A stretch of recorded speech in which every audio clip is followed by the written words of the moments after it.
제가 먼저 한 게 몇 개 아마 많은 분들이 궁금해하실 질문일 것 같은데요.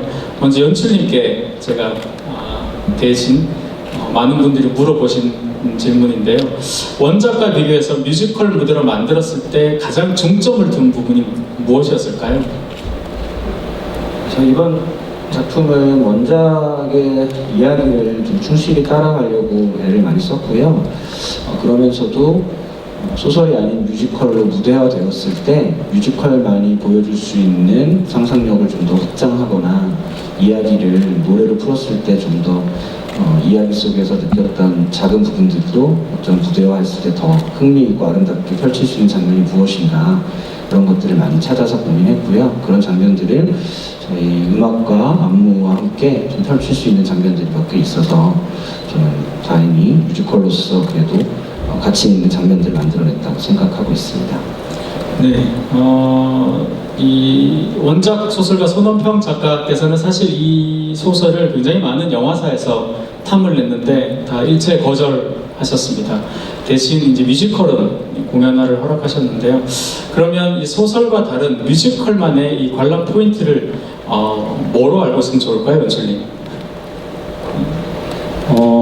감정을 느끼지 못하고 표현하지 못하는 캐릭터가 이제 저희 윤재가 주인공인데요.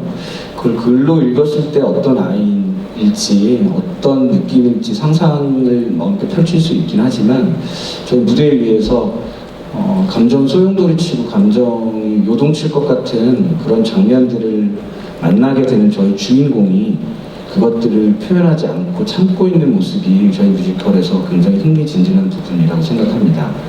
저희 문태유 배우나 홍승환 배우나 무대 위에서 섬세하고 또 강렬하게 자기 감정을 드러내고 표현하는 것이 장점인 배우들인데, 이 안에서는 분명히 요동치고 있고 끌어오르고 있고 슬프고 기쁘고 이런 정서들과 감정들이 있을 텐데, 이 캐릭터상 그것을 꾹꾹 눌러 담고 참고 있는 모습이 현장에서 봤을 때는 이 배우에게, 그리고 이 배우가 연기하는 캐릭터에게 좀 더 오히려 우리가 마음을 이입할 수 있는 상황이 된다고 생각하거든요. 그래서 그런 것들이 결국 마지막 순간에 조금 터져 나오고, 또 저희 오늘 보여드리진 않았지만 커튼콜 장면에서 참았던 것들을 터뜨리고 하는 것들을 통해서 소설에서보다 조금 더 강렬하게 주인공의 마음을 따라갈 수 있는 장면들이 펼쳐진다고 생각하고 있습니다. 네. 네. 질문 있으신, 네, 저기 마이크. 안녕하세요. 저 연합뉴스의 오보람 기자라고 하는데요.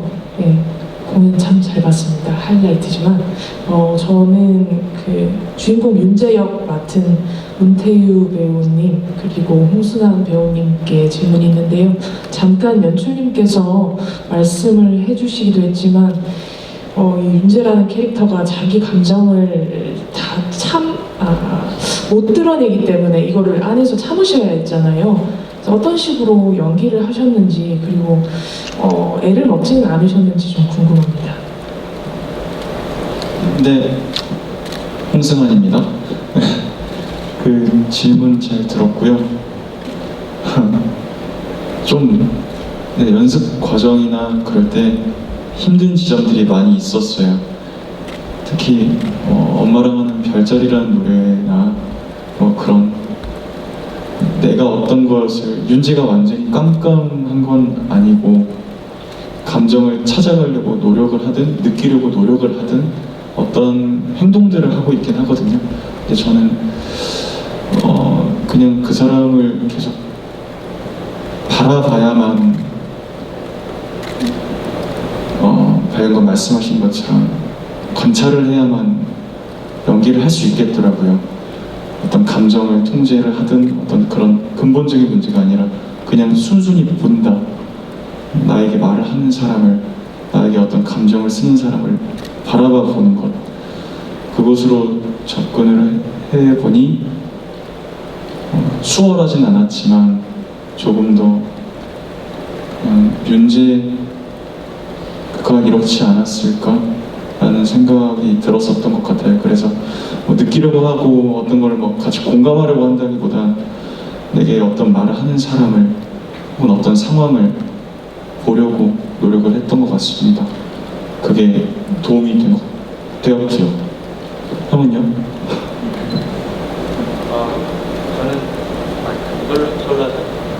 저는 아까 홍승환 배우가 말한 대로 그냥 집중을 하고 연기를 했더니 자꾸 어떤 장면에서는 웃음이 터지고 어떤 장면에서는 울음이 터지고 해서 저희들끼리 장난으로 윤재가 느꼈다 암전 이게 큰일 났다. 제가 원래 그리고 무대에서 또 좀 이렇게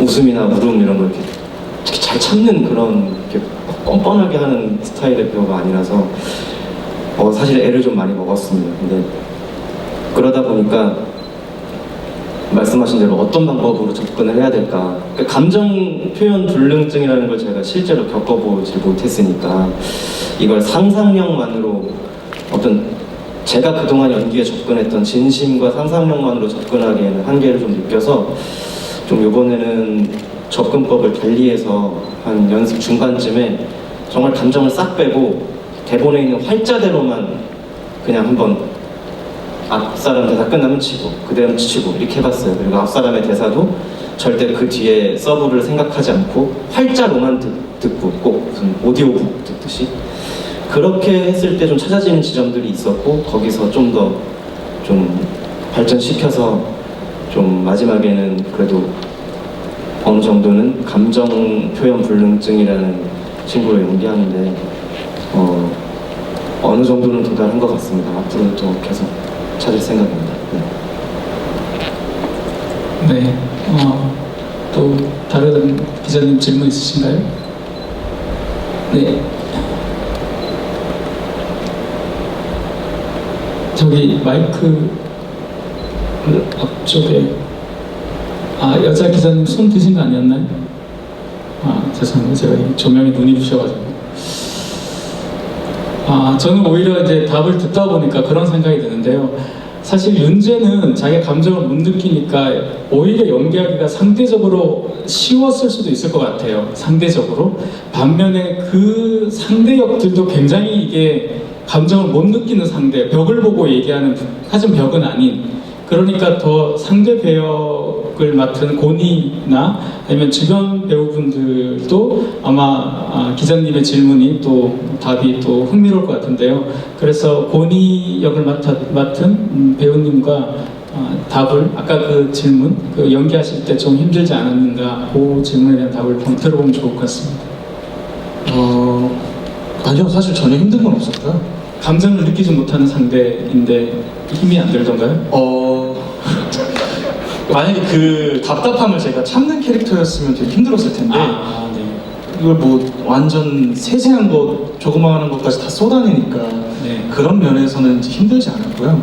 저는 오히려 이제 고니 이수로서는 매 장면마다 항상 이 윤재라는 친구와 데뷔되게 감정이 늘 가득 차 있어야 되는 걸 보여줘야 하니까 그 지점에서 좀 체력적으로보다는 좀 매 공연마다 감정적으로 이렇게 쏟아내는 좀 이런 것들이 많이 힘들지 않았나 싶었고, 그리고 저는 오히려 감정을 이렇게 내비치는 것보다 참는 게 훨씬 힘든 연기라고 생각해요. 왜냐하면 저희가 다이어트 할 때도 이 음식 먹는 걸 참기 힘든 게 그 음식의 맛을 알기 때문에 너무 먹고 싶어서 그걸 참아내기가 힘든 거잖아요. 그리고 저희도 이제 똑같은 다 사람이고 이제 모든 감정들을 아니까 오히려 그런 감정들을 참는 게 형들이 너무 힘들지 않을까, 쏟아내는 걸 할 수 있어요. 그래서 사실 뭐 연습실 일화가 있었는데 저희 뭐 태우 형이나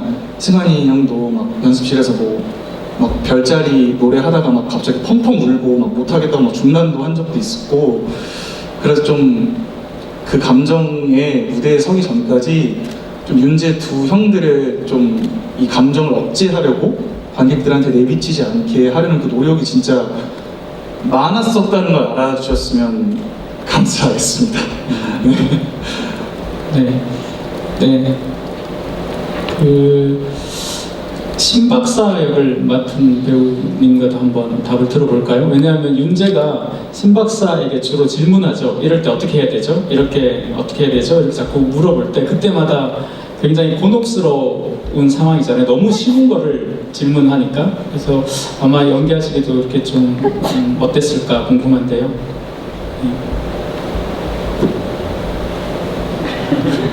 아, 네. 연습하면서 정말 많이 뻘쭘했는데요. 내가 이만큼 줬는데 돌아오지 않으니까 그거에 대해서 모든 배우들과 우리 이제 창작진들이 그런 과정을 이렇게 많이 겪었는데 하다 보니까 또 윤재를 계속 만나면서 내가 이 윤재에게 해줄 수 있는 게 뭔가라는 생각을 많이 했고요. 막 특별하게 엄청 표현을 하지 않는데도 이렇게 얘기 들어주고 대화를 나누고 이러면서 오히려 또 새로운 윤재와의 관계성이 생기는 것 같아서 개인적으로 신선하게 다가왔습니다. 그리고 윤재가 이제 여러 사람들을 만나는데 그 한 사람으로서 윤재한테 정말 많은 힘과 그런 도움을 주기 위해서 노력했고요. 이게 또 뮤지컬이라서 또 노래도 있고 뭐 여러 가지 장점들이 많아서 오히려 그런 것들로 커버할 수 있지 않았나 그런 생각도 들고 즐거웠던 연습이었습니다. 네.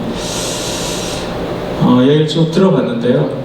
네, 여기 앞에 여자 앞면부터 오시면 손을 다시 한번 죄송하지만 들어주시면 네, 고맙습니다. 네, 저는 경희대로 구민주 기자라고 하는데요.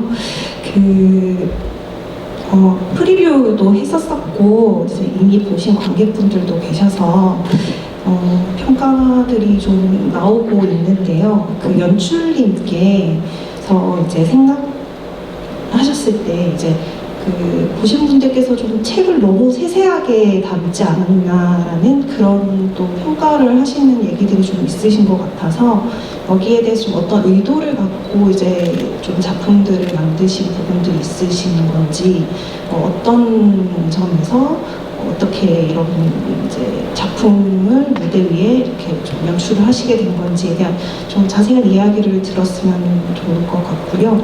그리고 또 하나는 그 주연 배우분들께서 생각하시는 좀 이 아몬드에서 이 좋아하는 대사나 아니면 좋아하는 넘버 이렇게 좀 잘 나타낼 수 있는 것들 좀 추천해 주시면 좋을 것 같습니다. 먼저 연출님 대답부터 들어보도록 하겠습니다. 네. 제가 그동안 영화, 드라마, 소설, 웹툰 이런 것들을 무대화하는 작업들을 이제 종종 해왔는데요. 원소스가 되는 작품의 장르나 그 길이나 질감에 따라서 작품을 올려야 할 때 선택해야 하는 방식이 여러 가지가 있는 것 같더라고요. 긴 호흡의 드라마를 무대에 올릴 때는 중요한 캐릭터와 상황들만 남겨놓고 새로 쓴 적도 많았고, 근데 긴 호흡의 소설의 경우에 쳐낼 건 쳐내고 또 관계를 좀 새로 만들거나 불필요한 인물들을 삭제하고 여러 가지 인물들을 하나를 합친다든가 여러 가지 각색 방식을 거친다거나 어떤 경우에는 사실주의적인 스타일이 전혀 아닌 아주 새로운 형식, 한번 본 적 없는 새로운 형식으로 이야기와 장면을 꾸며가기 위해서 한 명이 열 몇 개의 멀티 역할을 한다거나 그런 방식을 취하기도 했고요. 정말 여러 가지 시도를 해왔거든요. 그런데 이렇게 소설에 있는 장면들과 대사들과 스토리를 거의 그대로 옮기기로 했던 건 이번에 처음인 것 같아요. 말씀하신 것처럼 그것이 원작 소설을 보신 분들에게 너무 소설 그대로 똑같은 거 아닌가? 라는 이미지를 줄 수도 있다고 생각하는데요. 그렇게 느끼셨다면 성공적이라고 저는 생각하고요. 그렇게 느끼셨으면 좋겠다. 원작을 정말 충실히 반영했다. 원작을 믿고 그리고 원작의 흐름을 최대한 틀어뜨리지 않는 한에서 가려고 노력했다 말씀드리고 싶고, 그럼에도 불구하고 사실은 시간의 순서라든가 사건의 발생 순서라든가 몇몇 인물들의 생략과 혹은 과장을 통해서 저희 공연을 위해서, 공연의 원활한 진행을 위해서 바꾼 부분도 있고, 또 소설에서는 작게 표현되어 있었지만 공연 안에서는 좀 더 확장해서 의미를 부여한 장면들도 많이 있는데요. 엄마와 할머니의 어떤 조건 없는 절대적인 사랑, 안전한 사랑을 통해서 성장해가는 아이를 보여주고 싶다는 욕심 때문에 당연히 할머니가 돌아가시고 엄마는 식물인간으로 있는 그 상황에서도 저희는 무대에 종종 등장해서 고니와 컨택하기도 하고 윤재와 만나기도 하면서 사랑을 되새기기도 하고요. 희노애락 애호역을 비롯한 여러 가지 감정들을 엄마가 문제를 내고 윤재가 맞추는 장면들을 소설보다 훨씬 더 많이 집어넣고 또 감정들을 좀 더 적극적으로 비주얼화해서 표현하는 방식을 통해서 감정을 잘 느끼지 못하는 캐릭터인 윤재를 통해서 감정이란 도대체 거꾸로 무엇인가를 보는 분들이 좀 더 느꼈으면 좋겠다라는 생각도 했고 또 저희 시연했던 마지막 장면의 넘버 같은 경우에 소설에서도 뭔가 느껴진다라고 말하고 있는데 그걸 좀 더 뮤지컬적으로 확장해서 한 번도 그렇게 격렬하게 노래하지 않았던 캐릭터가 온 감정을 다 담아서 노래하는 장면들을 통해서 장면을 좀 더 크게 느끼고 공감한다, 남의 감정에 공감하는 인물을 사실은 이해하지 못하는 윤재가 자신도 이 감정을 느끼지 못할 뿐만 아니라 남의 감정을 공감하지 못하던 캐릭터가 한 명, 두 명 주변 인물들의 감정을 공감하게 되는 것을 보여줌으로써 우리가 남의 감정에 공감한다는 것은 무엇인가? 우리는 감정을 충분히 누리고 살고 있는데 왜 남의 감정에 온전히 공감하지 못하는가? 이런 질문을 던질 수 있게 생각했고 지금 말씀드린 이런 부분들이 책에서 발견할 수 있는 의도이기도 했지만 저희 공연을 통해서 저희 창작진들과 배우들이 함께 좀 더 강화해서 보여주려고 했던 의도인 것 같습니다. 아마 그 관련해서 추가적인 질문이 아마 나올 것 같아서 제가 그냥 바로 여쭤볼 텐데요. 작가님께 하나 여쭤보자면 같은 맥락에서 뮤지컬이 대본으로 바꾸고 특히 이제 가사를 쓰실 때 원작 소설에는 없는 부분이죠. 가사 같은 경우는 거기 그 가사 작업을 하실 때 어디에 좀 중점을 두셨는지.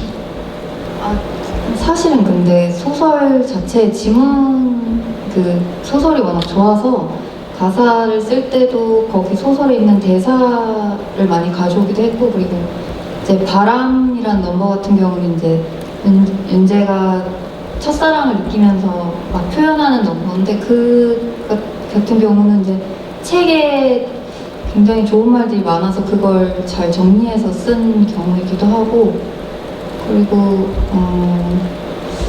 소설을 아까 연출님 얘기하신 것처럼 소설을 이렇게 되게 고스란히 담아오려고 많이 노력을 하면서도 소설은 이제 윤재가 주인공이다 보니까 윤재를 통해서 약간 다른 캐릭터들이 대상화되는 대상화되고 있다고 좀 봤어요. 그래서 뮤지컬에서는 이제 곤이나 도라나 그런 캐릭터들도 이제 따로 보면 하나의 주인공처럼 이렇게 보일 수 있도록 캐릭터를 많이 살려보려고 노력했던 것 같습니다.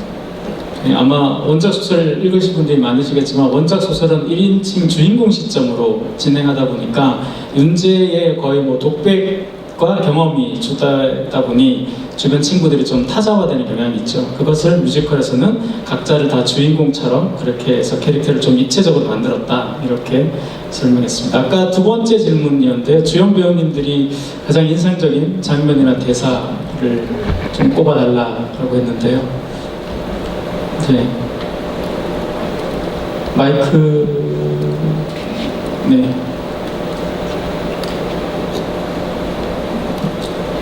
저는 희노애락 애호역 중에 예쁨의 발견이라는 가사를 꼽겠습니다. 그게 참 이쁜 말인 것 같아요. 예쁨의 발견. 네. 네, 저는 마지막 대사기도 한데 나는 부딪혀보기로 했다. 삶이 내게 오는 만큼 내가 느낄 수 있는 딱 그만큼 이라는 문장을 좋아합니다. 네, 그 문장. 뭔가 우승한 배우가 저희 한 4년 이 작품에 계속 인연을 맺었다 이렇게 되어 있는데 아직까지도 계속 윤재로 저기 앉아 있는 것 같습니다. 답변의 톤이나 믿음이 좀 그런 느낌입니다. 네. 고니 역을 맡았던 저는요 윤재 대사인데요. 고디는 참 착한 아이니까요 란 대사가 있어요. 제가 네 그렇죠, 욕을 많이 하죠. 첫 등장부터 이제 욕하면서 나오니까. 근데 이제 이게 되게 이 작품을 그냥 멀리서 단순히 봤을 때는 고니가 되게 나쁜 아이고 괴물처럼 보이는데 작품을 좀 더 가까이 와서 자세히 들여다보면 고니가 아니고 고니 주변 사람들이 되게 괴물처럼 느껴지거든요. 그래서 저는 참 윤재의 이 말이 그 고니라는 친구를 그냥 단순히 나쁜 놈 이렇게 정의 내려서 보는 친구들과 달리 정말 그 있는 그 자체로 봐주는 듯한 느낌이 너무 정확하게 이 대사 안에서 나타나서 사실 소대에서 이 대사를 들을 때마다 울컥해요. 너무 고마워서. 네. 고니가 들었으면 참 좋았을 것 같습니다. 네. 네. 또 다른 질문. 네.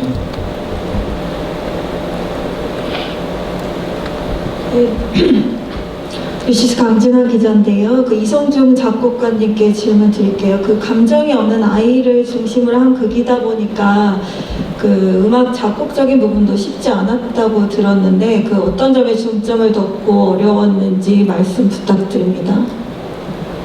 네, 감사합니다. 저는 곡을 쓸 때 우선 제가 직접 연기를 혼자 한 번씩 해보거든요. 네, 그래서 누워서 얘기할 텐데 누워서 하기도 하고 별자리를 손가락 보면서 하고 그래서 실제로 별자리 같은 노래를 쓸 때는 좀 밤늦게 일부러 낮에 좀 자고 일부러 밤에 좀 써보기도 하고요. 제가 느끼지 못하는 것을 악보에다 담는 건 되게 어려운 일이더라고요. 제가 이 아몬드에서 특별히 좀 신경 썼던 전체적인 음악 컨셉은 좀 말하듯이 노래하고 노래하듯이 말하는 것이었습니다. 왜냐면 많은 분들이 말씀하셨다시피 저희 이 좋은 책을 어떻게 뮤지컬화 시키냐에 대한 방법에 대해서는 마치 윤재 할머니가 윤재한테 얘기하는 것을 이제는 저희가 오디오로 들리게 해야 되는데 어떻게 들려야 될까라는 고민들을 좀 많이 했습니다. 그래서 그 컨셉을 끝까지 놓치지 않으려고 제 책상에 계속 붙여놨습니다. 그러다 보니까 때로는 나비라는 노래를 할 때도 나비가 마치 소리를 지르는 것처럼 저희 공연을 보시면 저희 편곡적인 부분에서 기타 이펙터 같은 것을 사용해서 끽끽끽끽 소리가 나고 이런 것들을 계속 저희가 묘사하려고 노력했고 할머니가 만약에 소리를 지른다면 조금 고음으로 그 소리를 펼치려고 그런 것들을 좀 생각하면서 저는 좀 보고 썼습니다. 감정 표현을 못한다는 것이라고 저는 생각하지 않고요. 저는 윤재는 무언가 장애를 갖고 있다라고 저는 생각하지 않았습니다. 전 지금도 그렇게 생각하고 저는 그냥 그 사람만의 특별함이 있었다라고 저는 생각하고 어떤 누구는 저를 또 이해하지 못하는 부분이 있기 때문에 저도 그 윤재를 이해하려고 노력했고 그것을 음악으로 담는데 최선을 다한 것 같습니다. 네, 그래서 굳이 장르를 얘기하자 그러면 레지타티브 형식을 갖고 있는 팝의 장르를 빌어 펑크나 락이나 이런 것들을 모던하게 좀 표현하려고 했습니다. 네, 저 뒤에 지금 그래서 그런지 이 작곡가님께서 그 캐릭터에 애정이 있어서 그런지 음악이 되게 우울할 거라고 많이들 예상하시는데 스토리는 좀 그런 면이 있지만 음악은 좀 밝고 이렇게 좀 희망 같은 게 많이 느껴지는 그래서 더 매력적인 게 아닌가 싶습니다. 네. 네, 그 도라 역을 맡았던 분들에게도 여쭙고 묻고 싶습니다. 저는 서울신문의 윤수경이고요. 이게 아무래도 그 달리는 장면이 너무 많다 보니까 이 발성이나 호흡 뭐 이런 거 얘기할 때 노래를 부를 때 정말 힘드셨을 것 같은데 그런 좀 어려움을 얘기해 주셨으면 좋겠고요. 또 원작에서 아무래도 아까 나왔지만 1인칭 주인공 시점으로 얘기를 하다 보니까 이 도라의 심리라든지 도라의 그런 걸 표현하실 때 어려움이 많았을 것 같아요. 또 어떻게 해석하셨는지 궁금합니다. 네, 안녕하세요. 임찬민입니다. 우선 달리면서 노래하는 건 정말 쉽지는 않았어요. 왜냐면은 사실은 코로나 확진 받고 나서 이 장면을 연습하면서 상당히 버거움감이 있어서 될까? 무대에서 이게? 그런 스스로의 시험이 계속 있었는데 그냥 도라한테 배운 거는 딱 하나였거든요. 그냥 하자. 그래서 그런 부분들을 너무 많이 사실 배우로서는 좀 힘든 부분이 없다고 하면 너무 거짓말이고 있긴 하지만 그냥 도라다운 거는 내가 지금 주어진 상황에서 내 역량 안에서 해내는 것이다라고 생각을 해서 지금 그렇게 연기를 하고 있고요. 네, 그냥 우스갯소리지만 극장 와서 유산소 하고 있다 이렇게 생각을 하면서 네, 달리고 있습니다. 그리고 이 작품 같은 경우는 굉장히 힘들었던 시기에 소설로 먼저 만났고 이게 무대화되는 과정 내내 리딩과 쇼케이스를 참여하면서 저는 작업을 해왔던 터라 어떤 부분에서 어떻게 실현해야 되겠다는 사실 소설 안에 답이 저한테는 있었고요. 도라는 남들보다 좀 나이 든 여자에 가까웠다라던가 스스로 존재하는 아이 같았다라던가 거기에서 저는 제일 많이 모티브를 얻었던 것 같아요. 본인이 주관이 있고 그리고 내가 원치 않는 것에서는 불호를 당당하게 표현할 수 있고 그리고 좋아하는 것에 있어서는 당당하게 좋아한다고 얘기할 수 있는 게 그냥 도라 그 자체라고 생각을 해서 지금 작업을 하면서는 그런 부분에 가장 많이 초점을 맞춰서 연기를 하고 있고요. 그리고 영미 배우랑 그렇게 많이 이야기를 해서 만들어 왔던 것 같습니다.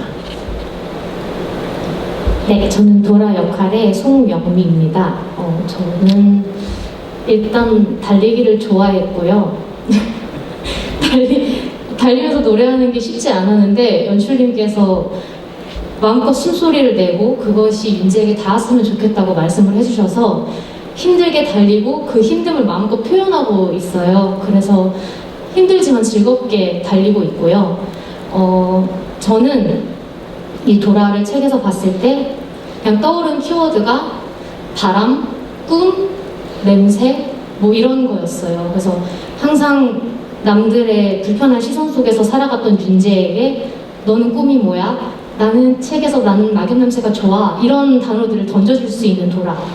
그리고 저는 이 작품을 하면서 그 사랑이라는 게 정말 다양한 형태로 존재하는구나라는 걸 매회 느끼고 있는데 그럼 내가 윤지에게 어떤 형태로 사랑을 할 수 있을까라고 생각했을 때 첫사랑, 어쩌면 이게 사랑일 수도 사랑이 아닐지도 모른 채 흘러갈 수도 있겠다. 이런 어떠한 조금은 불완전한 그러한 형태의 사랑을 많이 표현하려고 노력하고 있고 아무래도 아까 말씀하셨듯이 제가 보내지만 돌아오지 않잖아요. 그래서 연습하는 동안에는 약간 윤지를 웃겨볼까?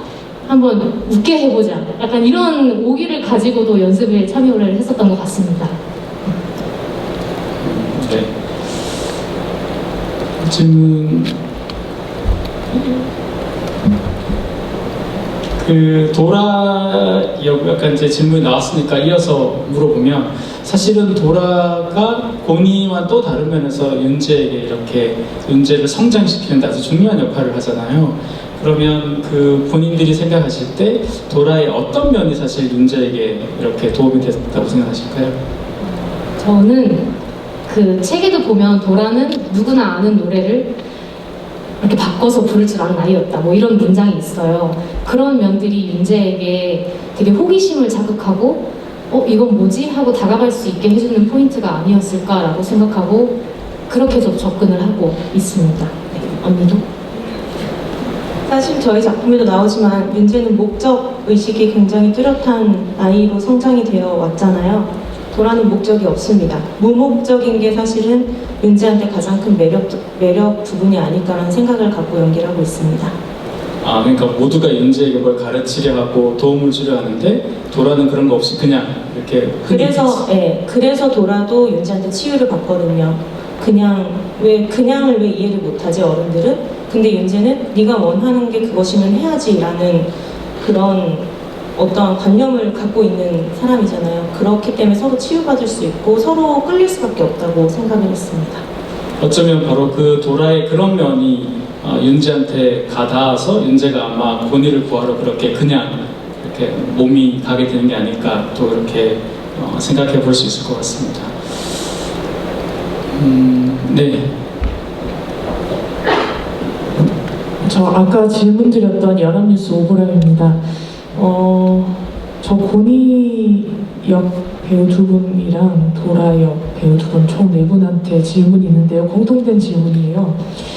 이게 윤재 얘기긴 하지만 사실 뮤지컬로 오면서 저는 세 명이 다 주인공 같다는 생각을 했고 도라든 고니든 각자의 아픔이 있고 그리고 윤재를 만나면서 다 함께 성장한다는 느낌이 들었거든요.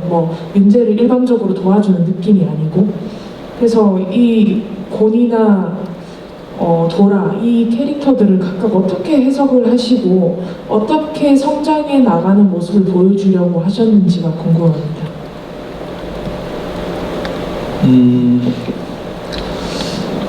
일단 고니가 참 나쁜 아이처럼 비춰지잖아요. 대본을 이제 다 읽었을 때도 그렇고 대본을 다 덮었을 때도 일단 시발점이 고니가 나쁜 애다라는 시발점으로 갖고 시작한 게 아니고 고니는 착한 애다. 고니는 가장 순수한 애다라는 생각을 갖고 접근을 시작했던 것 같아요. 그러다 보니까 고니가 이제 되게 고슴도치 같은 면이 있어요. 욕도 되게 많이 하는 이유가 자기 속에 있는 이 아픔이나 상처 같은 거를 드러내 보이기 싫고 약해 보이기 싫어서 이 이름도 윤이수라는 이름을 버리고 자기가 가장 강해 보이는 곤이라는 이름을 지어서 이렇게 다니는데 그렇게 일단 곤이를 접근하면서 표현했던 것 같아요. 나는 나쁜 놈이다 이렇게 가는 게 아니고 나는 내 자신을 이게 지키는 거고 이게 내 유일한 방법이다 라는 마음으로 시발점을 갖고 시작했던 것 같고요. 그리고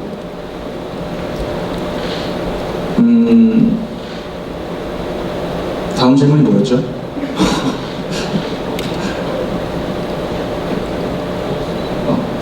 질문이 하나 더 말씀을 두 번째 질문이에요. 네, 어떻게 그 성장해 나가는 모습을 보여주려고 했는지. 사실 어떻게 성장하는 모습을 보여주는 게 아니고 저는 그냥 무대에서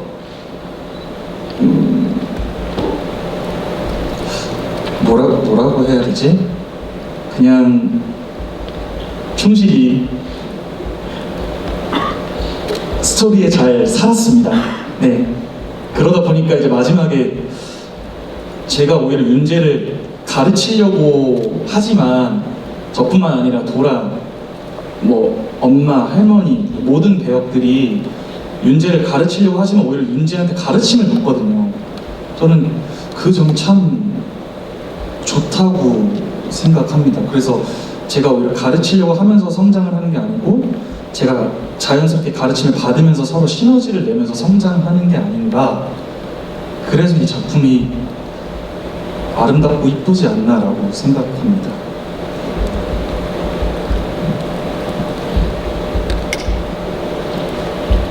죄송해요. 첫 번째 질문이 뭐였죠?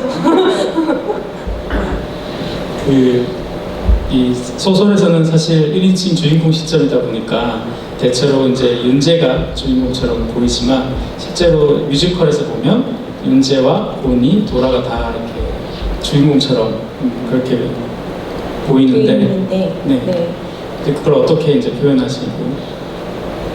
그 아까 이전의 답변과 좀 겹치는 부분은 있는 것 같은데요. 그 소설에 묘사된 윤재가 도라를 묘사한 것만으로도 사실 충분한 부분들이 정말 많아서 거기에 좀 충실해서 하려고 하는 부분도 있었는데, 다만 이제 그 어떤 부분이 이제 도라가 좀 더 살아있다고 느끼게 하느냐라고 해서 전 연출님이 주셨던 그 디렉, 달리면서 그냥 거친 숨소리, 그런 거를 무대에서는 상당히 정제된 호흡과 그 아주 끝내주는 무대 매너, 이런 것도 중요할 수 있지만 그 도라 그 자체에 집중할 수 있게 초석을 좀 깔아주신 것 같아요. 하나 둘 셋부터 시작을 해서 달릴거야까지 연결되는 부분까지, 거기가 이제 도라를 가장 많이 살아있게 만들어주고, 윤재가 그리고 또 그 호흡을 느끼면서 이 인물이 더 살아있는 느낌을 찾을 수 있게 무대에서 만들어주신 거 아닌가라는 생각을 하게 되고요.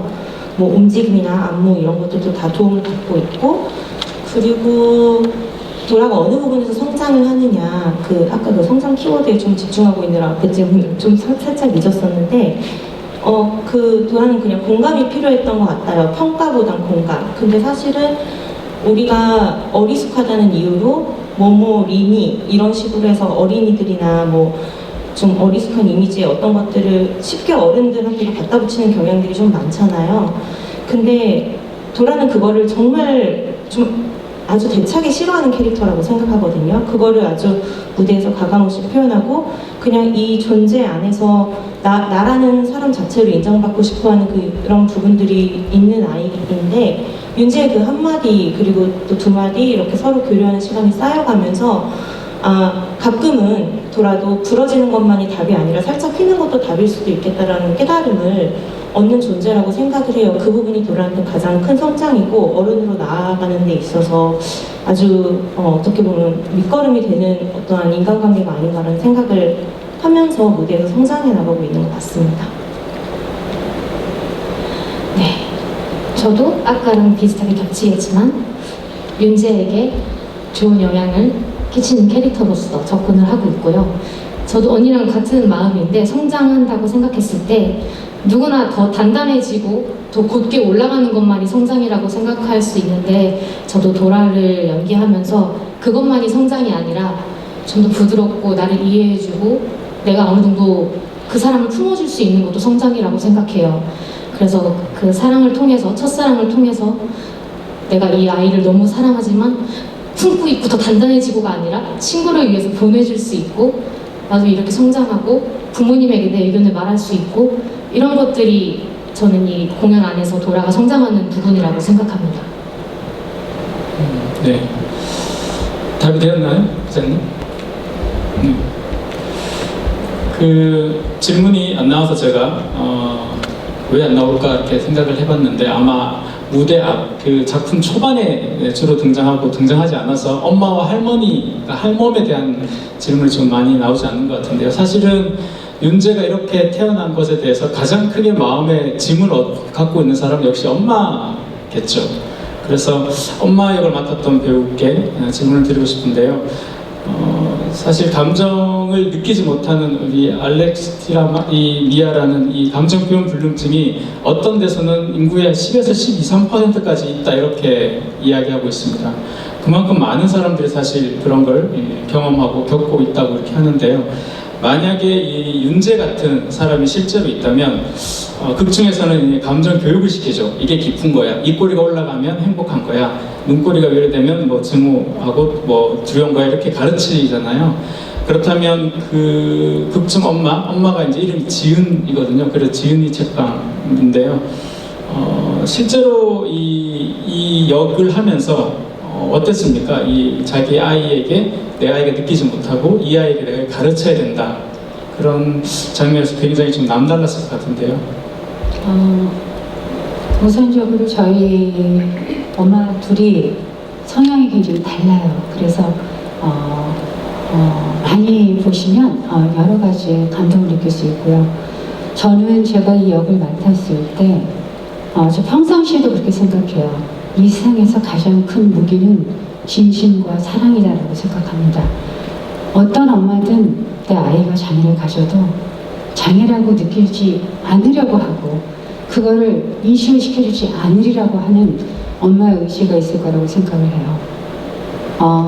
우리 윤재는 작은 외침이지만 많은 분들에게 큰 감동을 줄 수 있는 정말 진심은 살아있고 사랑으로 결정된, 사랑으로 만들어진 아이라고 생각합니다. 그래서 제가 우리 연기를 할 때는 진심과 사랑을 이 아이가 가슴속으로 느끼도록 해주고 깊이, 근데 살아가야 되니까 살아가는 과정에 있어서 그래도 네가 버티고 가야 될 길을 갈 수 있도록 그 길을 걸어가는 데 도움이 되고자 해서 약간 좀 엄하게 가리키고 그런 방식으로 가고 있습니다. 오진영 배우님. 네, 저는 오진영입니다. 저 같은 경우는 윤재는 사실 제가 이 안에서는 받아들이긴 하지만 세상의 시선 때문에 그렇게 바라보는 것이 저는 윤재를 잘못되거나 장애가 있다고 생각하지 않아요. 근데 이제 다른 작품에서도 그려졌듯이 이런 비슷한 병명을 갖고 있는 닥터 브레인이라는 프로가 있었어요. 근데 거기서는 이제 부모가 선택을 하는 게 병원에서 이제 치료를 받는 걸로 선택을 하는데 결국은 임상실험으로 끝나는 그런 비극적인 드라마였어요. 근데 저는 이 작품에서는 엄마가 딱 결단을 내려요. 이제 임상실험이 아닌 그냥 내가 평범한 사람으로 키워보겠다. 그런 각오로 이제 시작을 하기 때문에 사람들 시선에서 조금 더 편안하게 아이가 있을 수 있도록 다가가는 것이지 이거를 뭐 잘못됐다, 틀렸다라고 얘기하고 싶진 않습니다. 그리고 그렇게 연기를 하고 있고요. 그리고 저는 또 그 안에서 대사 중에 가장 할멈이 이제 감정은 다양한 것이다 라고 말씀을 하시는데 그게 정말 많이 와닿는 공연인 것 같아요. 그러니까 제가 사람들이 어떤 얘기를 들었을 때 고지고대로 듣다기보다는 자기의 감정대로 해석을 하잖아요. 그래서 오해가 되는 경우도 있고 잘못된 생각, 그러니까 잘못되게 받아들여질 수도 있는데 윤재가 오히려 고지고대로 딱 그대로 받아들이기 때문에 정말 진실로 더 받아들일 수 있는 그런 사람이 아닐까라는 생각으로 연기를 하고 있습니다. 저 개인적으로 좋아하는 곡은 의외로 저의 노래도 있지만 하나 둘 셋을 좋아합니다. 우리 아이들이 연습실에서 정말 많이 뛰어요. 근데 정말 제가 보기에도 참 안쓰러울 정도로 열심히 뜁니다. 그러나 인생과 걸어갈 길은 달려야 합니다. 뛰기 싫어도 달려야 되고 지쳐도 다시 일어나서 달려야 됩니다. 그래서 저는 하나 둘 셋을 사랑합니다. 할머님, 어머님 한 말씀 해주시죠. 사실 오늘 시연에서는 잘 안 나왔는데요. 요 어머니와 할머니 사이에 좀 사연이 있죠. 예. 사실은 저 딸이 저렇게 좋은 딸이 아닙니다. 그래서 이 할멈 연기한 할머니가 이게 사실 이 진나간 딸이 윤재를 데리고 왔을 때 참 마음이 천갈래 만갈래 찢어졌을 것 같은데요. 그 할멈 역 하셨던 이 배우님도 이 어땠을까요? 그 자기 말을 듣지 않은 딸이 그렇게 윤재라는 아이를 낳았을 때 그래서 그 셋이 이제 한 집에 살게 되었잖아요. 네. 뭐 사실 제 입장 같아서는 다시는 안 봤을 것 같은데요. 이 할머니는 좀 달라가지고 우리 마음속에 왜 할머니 하나쯤은 있잖아요. 누구나 아는. 그래서 얘기 듣다 보면 웅크해지고 울컥하는 할머니 얘기만 들어도 그 엄마 얘기 들으면 울음이 나오는 것처럼. 그래서 윤재한테 한 7년 만에 갑자기 나타난 하늘에서 뚝 떨어진 것 같은 여태까지 없었던 무조건적인 사랑을 주는, 엄마들도 무조건적인 사랑을 주긴 하지만 약간 조건이 있어요. 엄마들은. 하지만 할머니는 조건이 없어요. 아까 여주님도 말씀하셨지만 할머니의 그 조건 없는 사랑, 무조건적인 사랑, 아낌없이 주는 나무 같은 그런 사랑을 무조건 주려고 노력했고, 그리고 윤재의 마음에 사랑의 불씨를 탁 놔주고 강렬하게 죽음으로 인해가지고 윤재가 나중에 느껴져 하면서 딱 느꼈을 때 할머니의 그 사랑이 확 증폭돼서 나타날 수 있도록 죽을 때 정말 강렬하게 죽으려고 윤재한테 상당히 어필하면서 각인을 시키면서 열심히 죽고 있습니다. 매 순간. 네. 네, 원래 그 보통의 할머니 역이나 할아버지 역이 힘든 게 이렇게 손자가 장애를 겪고 있는 경우는 할머니는 직접 먼저 나서서 슬퍼할 수 없다고 하죠. 왜냐하면 내 딸이 힘들어하는 내 딸을 봐야 되는 괴로움이 더 크다고 그렇게 합니다. 그래서 보통은 이제 그래서 이 괴로워하는 딸을 괴로워하는 연기를 하는데요. 이 작품에서는 할머니가 약간 어떻게 보면 엄마가 좀 엄한 편이고 할머니가 좀 친구처럼 친근하게 이렇게 좀 다가서서 윤재 아주 호흡이 좋은 그런 캐릭터였던 것 같습니다. 네. 질문이 배우님들께서 답을 굉장히 잘하셔가지고 추가적인 질문을 별로 이제 안 하시는 것 같은데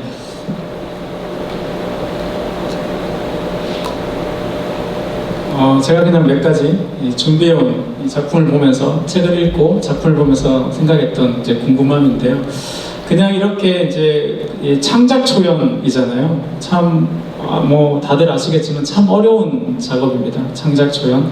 그 창작 초연을 하기 위해서 아마 뭐 동지애 같은 것도 생겼을 것 같은데요.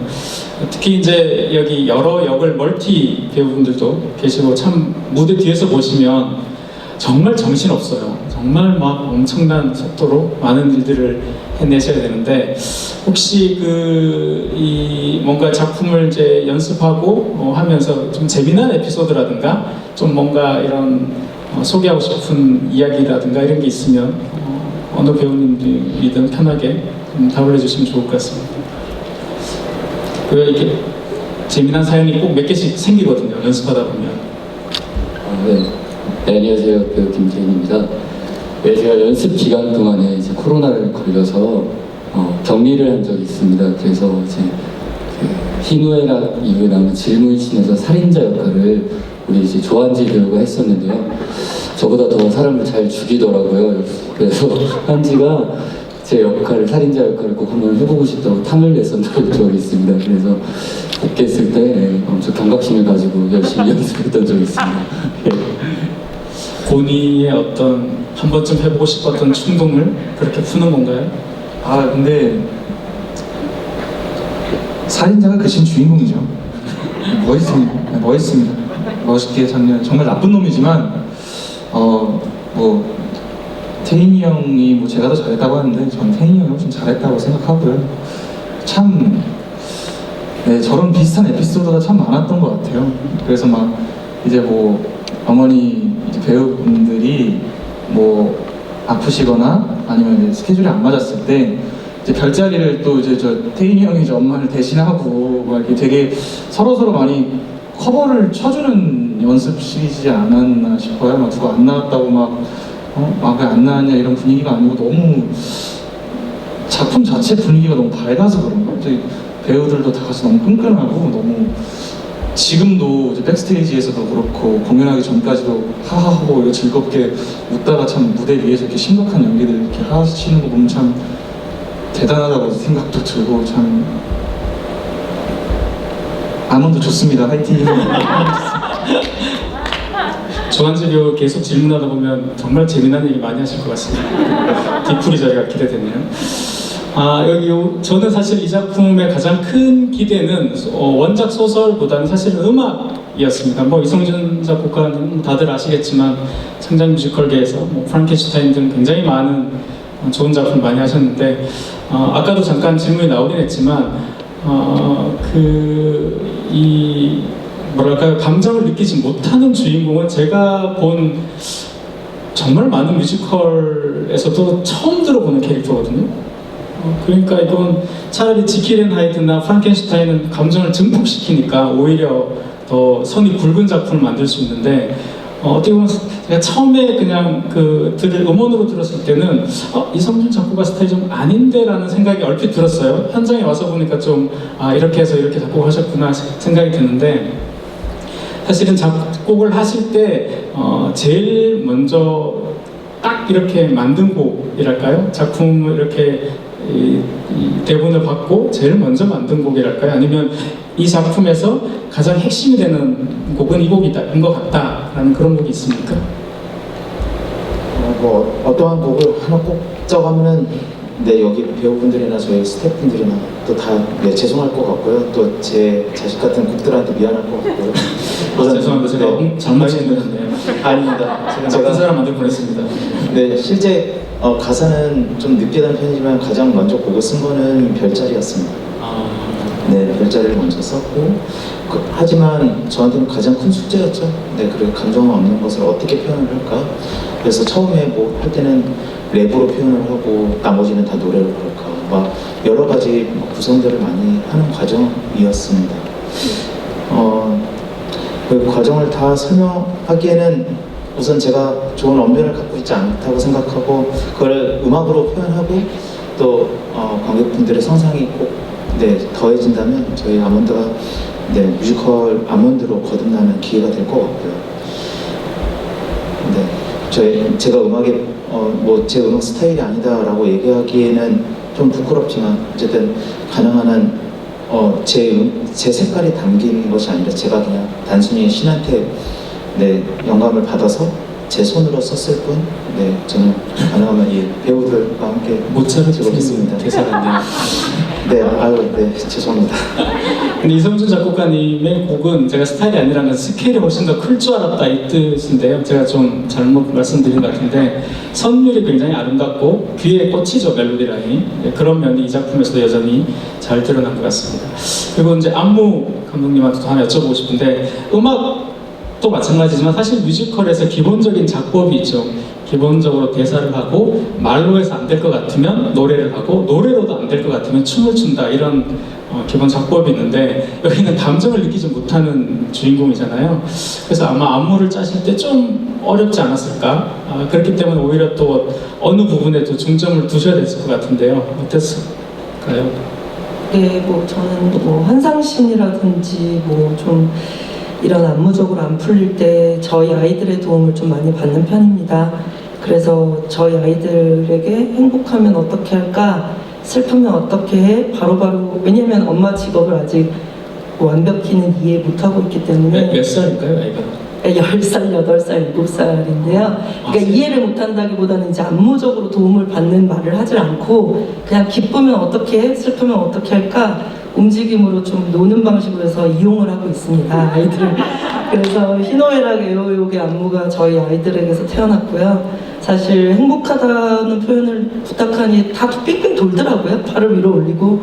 그래서 컨셉을 그냥 원으로 잡아야겠다 생각했고 거기서 좀 아이디어를 많이 얻었고요. 윤재에게 어쨌든 감정을 가르쳐주는 신이다 보니까 아이들의 생각이 좀, 물론 저희 아이들은 어쨌든 윤재와는 다른 감정을 느끼는 아이들이긴 하지만 그것 또한 또 이렇게 윤재에게 도움이 되는 이제 그렇게 해석을 해서 그렇게 좀 많이 도움을 받아서 안무를 구상을 했고요.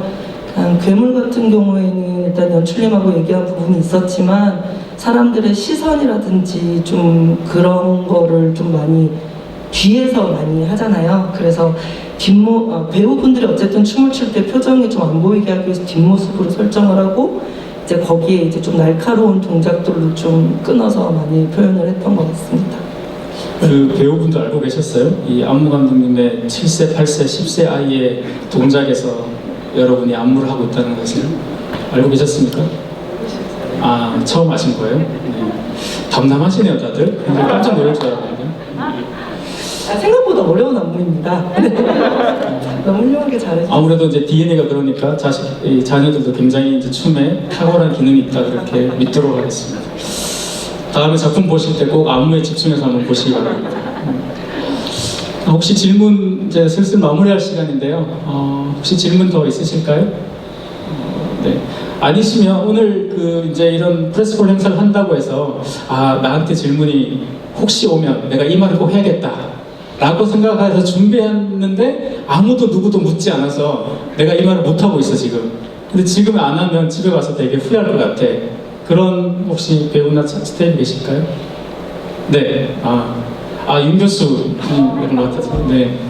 자, 우리 뮤지컬 아몬드는요 코엑스 아티움에서 4월 2일부터 5월 1일까지 아주 절찰리에 공연이 진행되고 있으니까요 여러분들 많이 좀 이렇게 보러 와주시고 우리 배우들 열심히 연기할 테니까 많이 응원 부탁드리겠습니다. 감사합니다. 네. 네. 제가 할 말을 해주셔서 대단히 고맙습니다. 죄송합니다. 아닙니다. 이게 아주 재치와 센스를만 겸비하신. 자, 그럼 이렇게 이제 질의응답을 마치고요. 이제 포토타임, 사진 찍는 시간을 진행하도록 하겠습니다. 스태프분들은 의자를 좀 정리해 주시기 바랍니다.